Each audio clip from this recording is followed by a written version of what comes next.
थोड़ा श्रवणेंद्रिय को सावधान रखिए। हमारी एक एक इंद्री भगवदाकार हो, सुनना बंद कीजिए प्रपंच की बातें। कान से केवल वृंदावन प्रिया प्रीतम भगवत चर्चा आदि। अगर आप गृहस्थ हैं, व्यवहार में है, तो उचित बात सुनिए, फिर राधा राधा, ना किसी की निंदा करिए, ना किसी की निंदा सुनिए। बहुत बढ़िया श्रवणेंद्री हो जाएगी। रसन रसेंद्री, महत्पुरुषों की रहनी में हमारी दृष्टि कभी दूषित न हो जाए कि ये ऐसा। अपने को क्या करना है, अपनी रसेंद्री को देखना है। हम क्या करते हैं, सत्संग सुनकर दूसरों पर प्रयोग करने लगते हैं। ये बड़ी बहुत कठिन है, महापुरुषों को पहचान पाना बहुत कठिन है, बहुत कठिन है। श्री जी कृपा करते हैं तभी परिचय, सोई जाने जे देव जनाई, जानत तुम्हें तुम्हें हो जाए। बहुत बहुत कठिन है। इसलिए कह रहा हूं कि संग किया बड़े बड़े ज्ञानी ब्रह्मबोध महापुरुषों का, और बड़ी ऊंचाई में बड़ी कृपा हुई। ज्ञान की सबसे बड़ी ऊंचाई ब्रह्मबोध, और प्रेम की सबसे बड़ी ऊंचाई सहचरी भाव। दोनों जगह के महापुरुषों का हरि की कृपा से, शिव की कृपा से ये संयोग बैठा। रसन रसेंद्री केवल श्री जी के प्रसाद की अनन्य होनी चाहिए, बस। ये महापुरुषों में देखा है, केवल श्री जी को भोग लगाओ, बस। कई बार देखा है गुरुदेव भगवान को, जैसे ऐसे कोई महत्पुरुष प्रसाद है, सब कभी नहीं देखा। महाराज ऐसे रखते तो कभी नहीं। रसिक अनन्य, लाडली जू के अनन्य, बस। न लाज तीन लोकन की, न वेद को कहो करे, जाके बल में सब सो तोरी, लोक वेद कुल काली। बड़ा अनन्य स्वरूप। एक अन्य मार्ग के अवलंबी है, लाडली कुंज में महापुरुषों से शिक्षा मिलती। प्रत्येक बैठे रहे, महाराज जी संभाषण तो करते ही नहीं थे। जहां कोई आता तो कहते पद सुनाओ, पद सुनाना शुरू कर। जब वो जाने लगे तो ऐसे महाराज जी से किया, महाराज जी 2 कदम पीछे हट गए। अयोग्य हूं, शब्द थे अयोग्य हूं। नहीं नहीं, आपका हमारा सौभाग्य होगा।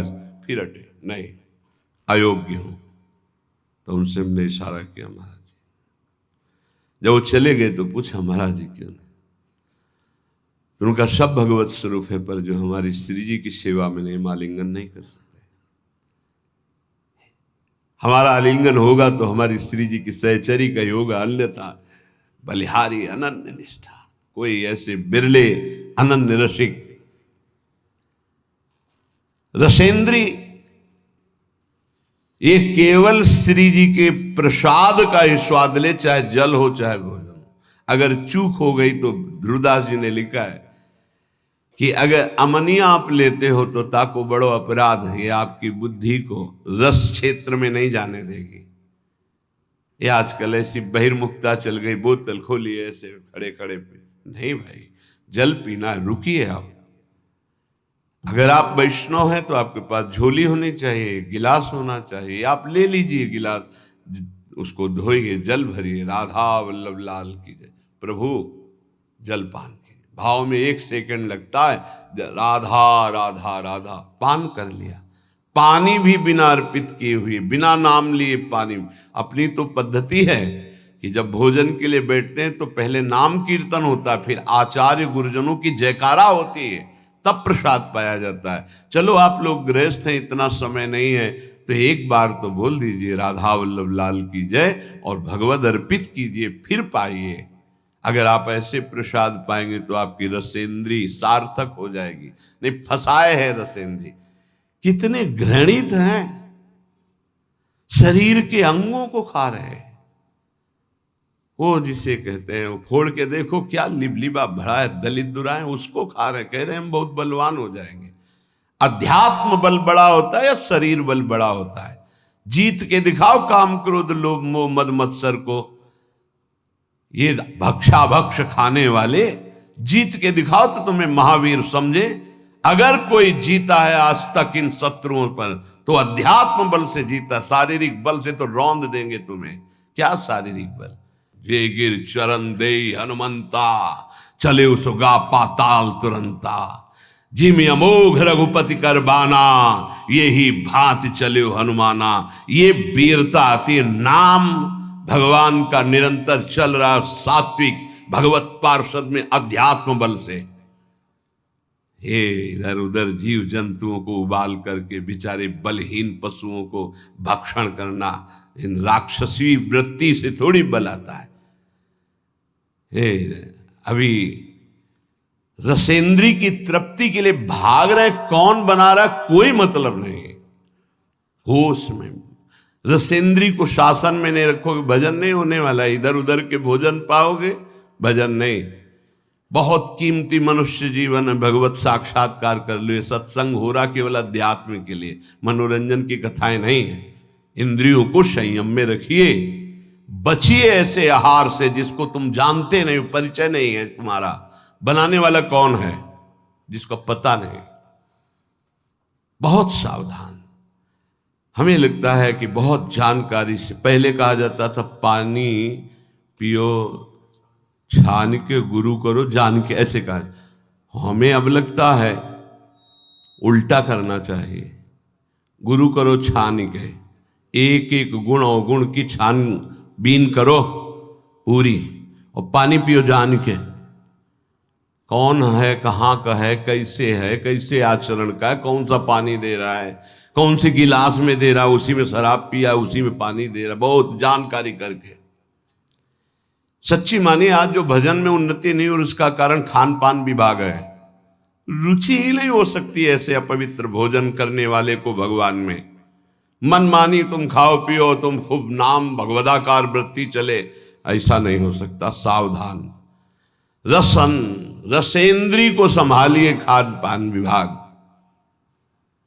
अगर आप प्रतिग्रह लेंगे और धनियों की चाटुकारिता करेंगे, रसेंद्री में रहेंगे तो बांटगिरी करेंगे, भगवत चरणारविंद की भक्ति नहीं होगी। एक बार देखा, भ्रमण करने में मतलब बहुत उपलब्धियां प्राप्त होती हैं। सेठ जी गिरदा लगाए तखत में बैठे मूंगफली खा रहे हैं। प्रवचन करता आके चौकी पे बैठे हैं, उनको सुना रहे हैं वो जी।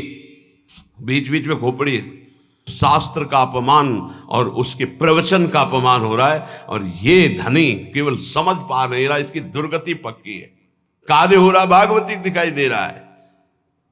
अरे उसको ऊंचे पे बैठा, तू नीचे बैठ, हाथ जोड़कर एकाग्रता पूर्वक मौन हो करके इस अमृत का पान कर। लेकिन रजोगुण धन ऐश्वर्य और वो मूर्खता वो समझ नहीं रहा कि केवल लिफाफा 2100 5000 का मिलेगा और ऐसे आचरण। बहुत सावधान। ये सत्संग है। स्पर्श होता है सुखद दुखद या शरीर भोग, ये त्वगेंद्री का सुख होता है स्पर्श सुख। उपासक सावधान। स्पर्श सुख में जितने भी कोमल मुलायम वस्त्र हैं इनको नहीं स्वीकार करना चाहिए जानबूझकर वैरागी को। और गृहस्थ को अपने अर्थ के अनुसार सात्विक वस्त्र धारण करने चाहिए। विरक्त को ऐसा कोई भी बड़ा कीमती बड़ा सुखद जितने से काम चल जाए उतने से पक्का समझो। भगवान को प्राप्त करना है तो ये नियम बना लो, कम पैसे की चीज का प्रयोग करना, कम चीज का प्रयोग करना। जितने कम पैसे वाले से काम चल जाए उतने से अपने को चलाना, जरूरत पड़े तो दूसरे के लिए सुख संविधान कर देना, अपने वैसे ही रहना। स्पर्श सुख गृहस्थ में धर्म मर्यादा के अनुसार, विरक्त में पूरी लक्ष्मण रेखा के है। ये सुख सुविधाएं शरीर को कमजोर कर देती है, ध्यान रखना। जितना आप सुख सुविधा लोगे उतने कमजोर होते जाओगे।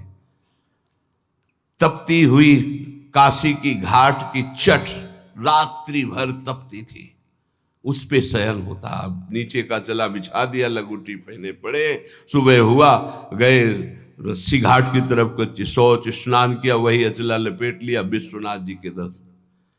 जितना प्रकृति का सीधा प्रयोग शरीर से सहोगे, तास्ते तक शस्त्र भारत, वही परम पद का अधिकारी होता है। भाई स्पर्श सुख से बहुत कोमल कपड़ा उतार के फेंक, ऐसा कपड़ा पहन जो कम कीमत का हो, जो शरीर में सुखद न लगे, बहुत ही सिद्धों वाली नकल ना करे। साधक को शरीराभिमान जब तक नष्ट ना हो जाए तब तक ऐसा कोई वस्त्र, ऐसी बहुत कीमती, हाँ बहुत बढ़िया है। एक साधु के पास एक आर्मी के जवान थे, वो बढ़िया वो लाए थे स्वेटर, तो वो लाए स्वामी जी स्वेटर बहुत बढ़िया है, बोले टांग दिया कुटिया में। दूसरे दिन आए, स्वामी जी स्वेटर कैसा था? बोले बहुत बढ़िया। पहना नहीं? बोले बेटा बहुत बढ़िया, पहने कैसे? वो टांगा बहुत बढ़िया। 2-4 दिन लगातार आए, बोले स्वेटर उतार के ले बेटा, है हमारे बस का नहीं, तुम प्रेम से लाए थे इसलिए टांग दिया, हमारे बस का नहीं, हमारे पहनने का नहीं। चंदन का पलंग, चंदन का, संतों के पास ऐसा। राधा चरण दास जी 1 2 3, इस तीसरी पीढ़ी में, इधर से तीसरी पीढ़ी में, जो इस समय पूज्य श्री टटिया स्थान में महाराज जी विराजमान है, उनके बाद एक और उनके बाद जो उनके दर्शन किए, उनके समीप बैठे, उनकी कृपा हुई, श्री राधा चरण दास जी महाराज 2 पलंग लाए थे, एक मोहिनी ठाकुर के लिए। दूसरे दिन आए, सुनना चाहते हैं, जो धनी मानी कुछ देते ना, तो केवल भाटगिरी करवाना चाहते हैं। क्या सुनना? कैसा था महाराज? अरे बहुत बढ़िया, जिंदगी में हमने नहीं से देखा, ऐसा सुनना चाहते हो। क्यों? क्योंकि वो देहाभिमानी जन अपना यश कभी नहीं। साधु महात्मा जो भगवत मार्ग के पथिक हैं, भाटगिरी नहीं करते। आए दंडोत, जय जय। कैसा रहा पलंग महाराज? चंदन का है? बोले कल बताया था चंदन का है।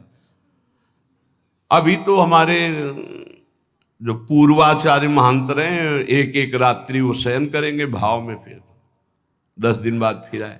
कैसा रहा महाराज? बोले अभी तो रखा, हम तो शयन किया नहीं। राधा चरण दास फिर चले गए, फिर अगले दिन आए। अब तो महाराज शयन कैसा रहा? वो कहलाना चाहते थे, अहो भाग्य, चंदन का पलंग। तो कहो रे लाओ, जो सेवक जन मैदान में डालो, केरोसिन डालो, आगे लगा दे। ऐसा रहा। और कहा दोबारा जो है चटिया स्थान में आप मत आना। राधा चरण दास जी महाराज। क्यों? ये संतों की रहनी। एक बार कोई बहुत बड़ी नृत्यांगना जो है गए, परिचय दिया गया कि ये अमुक हैं, बॉलीवुड में भी और ऐसे यहाँ के भी ऐसे। तो बोले नाचना चाहती हैं। तो बोले जानते हो किनकी सभा है? ये ललिता सखी की सभा है, जहाँ बिहारी जी नाचते। चल तुम्हारा कौन नाच देखेगा, जाओ यहाँ से। ऐसे भगा दिया। जो इस समय संसारी पुरुष जो है ना, साधुओं की भावना को नहीं समझते। यहां जब तक आप नाम जप नहीं करोगे, दैन्य नहीं होगे, तब तक आप श्री जी के सामने गा नहीं सकते।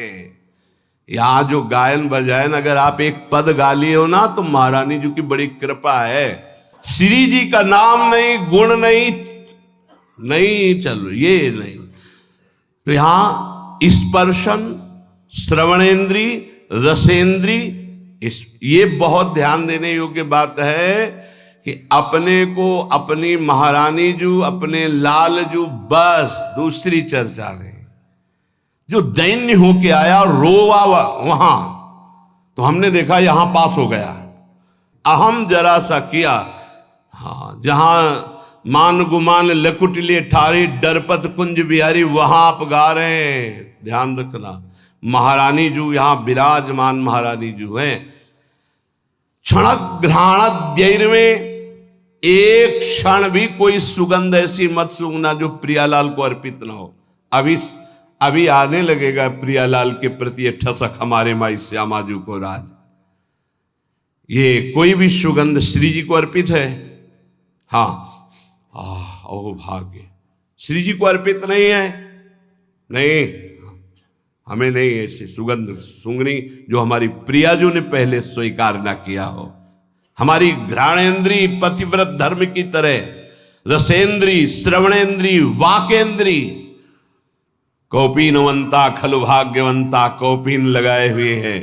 और पवित्र, परम पवित्र, ये जो प्रतिग्रह रहित तो वस्त्र हैं, परम पवित्र हैं, वो धारण। एक प्रार्थना है उपासकों से, जब तक आपका वस्त्र शरीर रक्षा के लिए समर्थ है तब तक दूसरा वस्त्र मत लो। क्यों लेते हो? 2 कौपीन, 2 मार्किन नीचे पहनने के लिए, ऊपर के 2 वस्त्र बहुत, बस इसके अलावा बक्सा नहीं होना चाहिए कि तह लगा करके नहीं। ये गलती ना होने पावे जीवन में।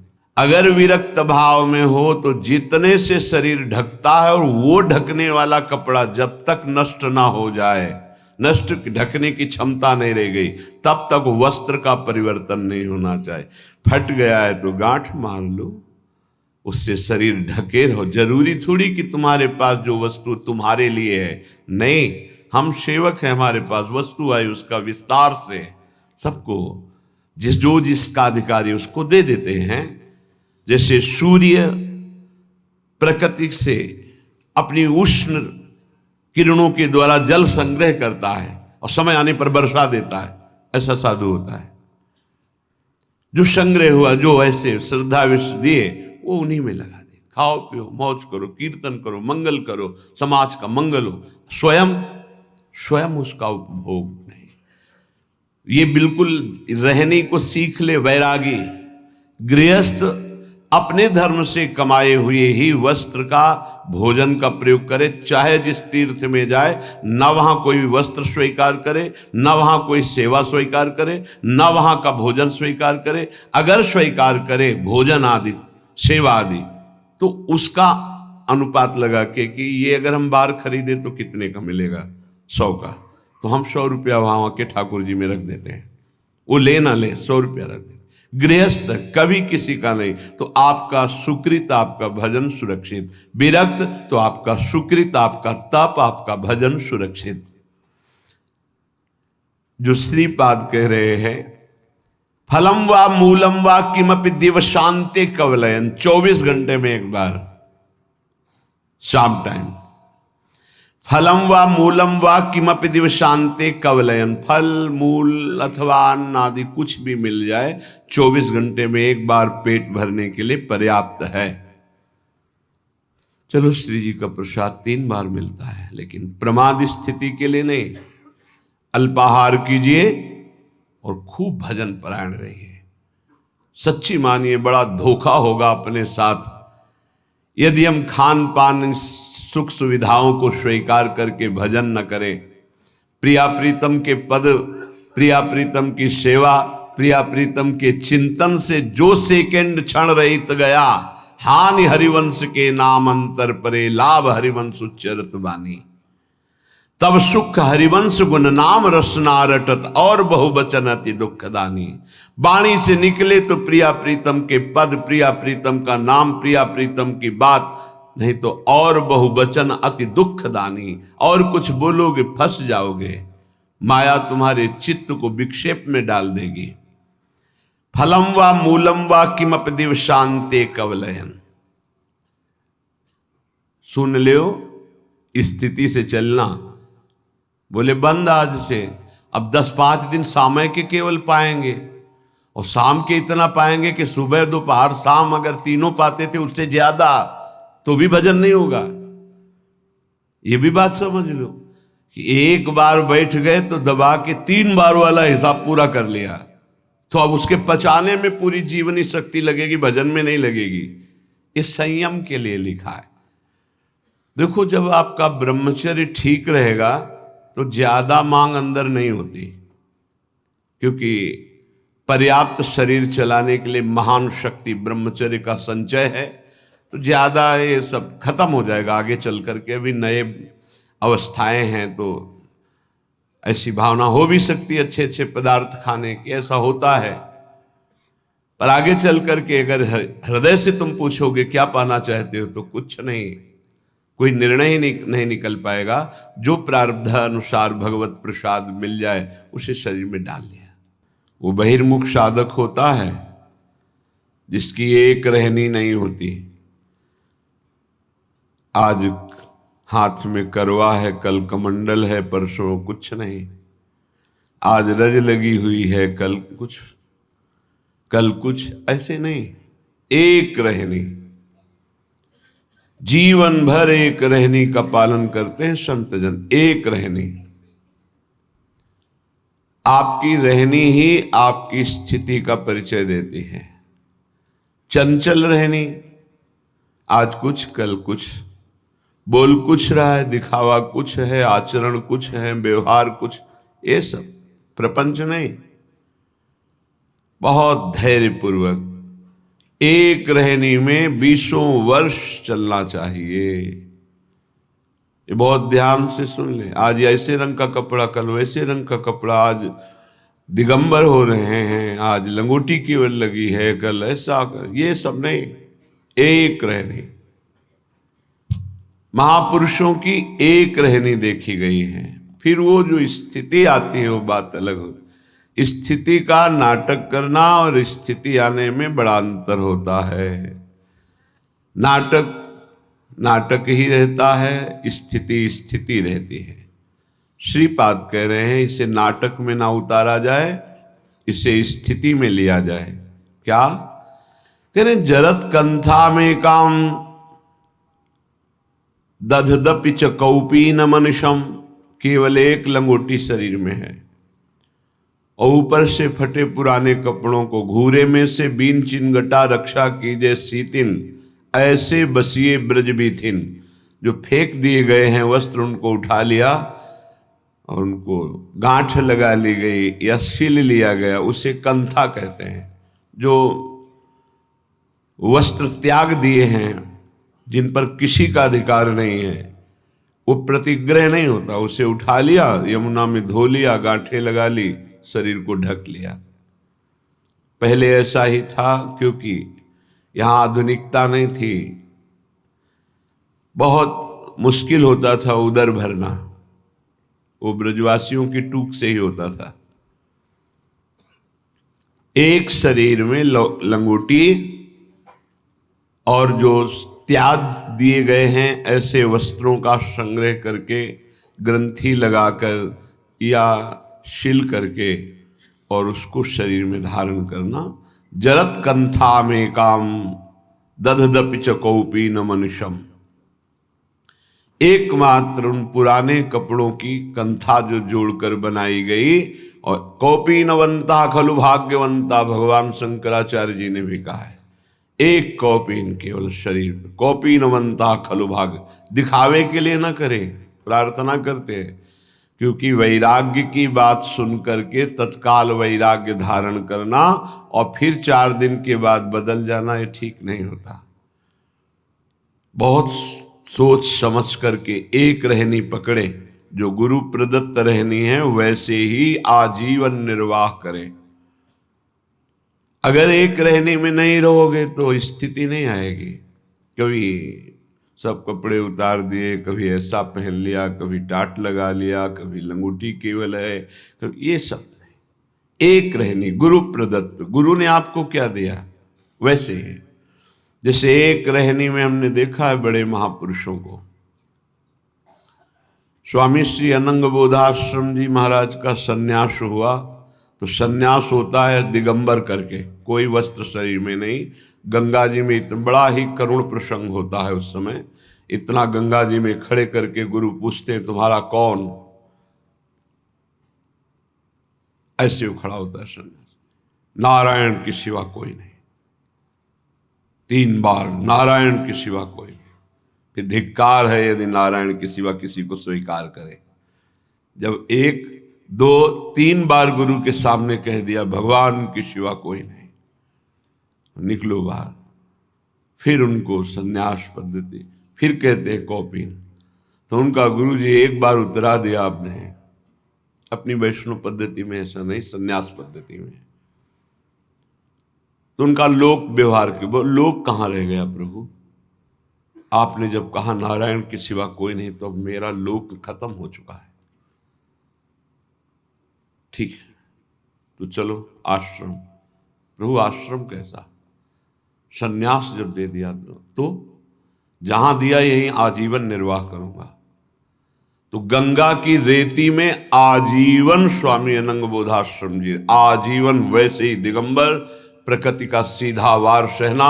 गंगा जी बढ़ रही तो ऊपर रेती में, गंगा जी घट रही तो रेती में, बस ना बोलना ना मांगना। धन्य है ऐसे महापुरुषों का जीवन। बड़ी अद्भुत प्रभाव शक्ति जागृत हो गई थी। धर्म सम्राट करपात्री जी आज साष्टांग दंडवत करते थे जाके। एक रहने देखिए, श्री सुरेशानंद जी महाराज, तरी गंगा किनारे पड़ता है, दिगंबर, माताएं बहनें आ गई, एक वस्त्र से ऐसे डाल लिया, वो इतना ढक गया, बस वही अचला आजीवन। एक रहनी, संतों की एक रहनी होती है। जो वस्त्र गुरु प्रदत्त है धारण कर लिया, आजीवन वैसे ही। ये नहीं कि आज सुना तो सब फेंक दिया और वो शुरू किया, 4 दिन बाद फिर वृत्ति बदली तो फिर आ गए। ऐसे नहीं चला जाता परमात्मा। ये मरकट वैराग्य कहते हैं। वैराग्य को धैर्य पूर्वक गुरुजनों के आदेशानुसार धारण किया जाता है और उसी पद्धति से चला जाता है। गुरु जी का अनुकरण भी नहीं किया जाता, उनकी आज्ञा का पालन किया जाता है। गुरु जी ने जो दिया, लाल वस्त्र थे उतरे, और जो दिया वो मार्किन लाल थी, ऊपर की मार्किन लाल गेरुआ, फिर सफेद कर दिया, और ये पीला आजीवन उसी का, उसमें कोई परिवर्तन नहीं। गुरु जी नीला पहने, काला पहने, पीला पहने, सब फेंक दें, हमें आदेश क्या करेंगे? हमें आदेश कर दे सब फेंक दो, अभी फेंक देंगे। हमें आदेश करें अमुक वस्त्र धारण करो, वही धारण करेंगे। हमारा वैराग्य गुरु के श्रीमुख से है, मनमानी नहीं। तो उपासक जिसे ऐसे वैराग्य की बातें सुने ना और फिर कल से शुरू कर दे, कुछ हैं जो मनमुखी है, नहीं जानते हैं। पूरे शरीर में रज लगाने का आदेश है, कोशिश करो गुप्त रूप लगे। ऐसे प्रगट में लगा लिया गीली करके, और शरीर में सूखी लगा लिया। साधारण ऐसे व्यवहार में रहो, कोई तुम्हें जान न पावे कि तुम ऐसी भावना क्यों। एक दिन स्टील का कमंडल ले लिया, दूसरे दिन करवा ले लिया, तीसरे दिन लौकी ले ली, चौथे दिन नारियल का। ये सब मनमुखी बातें नहीं होनी चाहिए। एक अगर करवा ले लिया तो आजीवन उसी में। ये नहीं दिखावे के लिए करवा, पीछे स्टील के पात्रों का प्रयोग, ऐसे नहीं। अगर जो जीवन में धारण किया आजीवन। हमने संतों को देखा है, एक संत है खप्पर रखते नारियल का, टोपी की तरह रख लिया और उसी को से मांग के पा लिया, उसी को फिर ऐसे रख लिया। क्या मस्ती संत हो गई। आप लोग रज का सेवन करते हैं, रज का ही सेवन करें। जो रज के पात्र हैं, शरीर में रज लगाना, रज का तिलक, प्रसादी, चंदन, रज के पात्रों में पाना, अपनी शैया में रज डालना। कई बार पीछे चर्चा हुई, सूखी रज डाल के भले ऊपर से चद्दर डाल लीजिए, लेकिन आप सैया में रज में ही शयन करते हैं, ऐसा भाव होना चाहिए और रज पड़ी होनी चाहिए। ये यहाँ की सिद्धि है, समझ जाओ तो समझ जाओ, नहीं माया समझने नहीं देगी।